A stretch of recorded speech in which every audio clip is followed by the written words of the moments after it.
somebody asked like, why do I think that Blacklist International sold their slot? And my answer is there are only two. There are only two reasons for a franchise team to sell their slot. First is if they don't have enough money for upkeep, because upkeep of a esports organization is so difficult to achieve.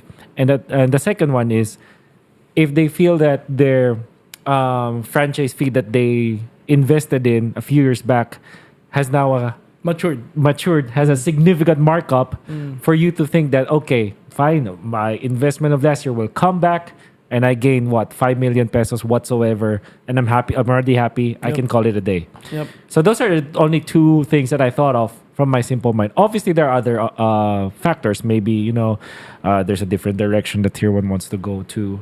So can you now clarify to us, why did Tier 1 decide eventually to sell the slot? Right. So, okay.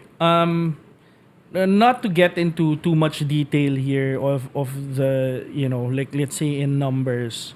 When you look at our sponsorship pipeline, right? Or sponsors currently with Blacklist International men's team, it's a very, very healthy mix of sponsors already as it is. So I'd like to shout out Ikoy, my commercial director, who is assigned to Blacklist International before, for really helping us in Tier 1 really monetize and push the boundaries when it comes to welcoming new brands in esports. But you look at it, you have Globe, you have Milo, you have a couple of other sponsors in there that don't necessarily come from the endemic space, and that's a very, very healthy view of value, diba? Parang let's say Milo has never really sponsored esports until they did with Blacklist International, diba? So and that was just last year.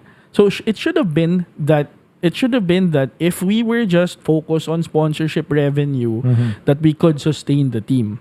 But we're not just focused on that. We want to be able to be aligned with certain titles that actually build out models that is sustainable for the long term. And siguro what I'll say on why we exited is that we see other opportunities to be able to generate a healthy business for the rest of our components of the business. I think before the show started, I talked about it, right? We're seeing some trends currently in our creator business. Yeah. So like last year we welcomed new creators like Shardine San Pedro, who come from the mainstream space and they're kind of growing into gaming, their fandom in gaming and so on. Like we did our music festival last year with Josh Cullen. So it's about managing your resource capacity, right? And seeing currently how the market is evolving in terms of, again, growing back the advertiser space.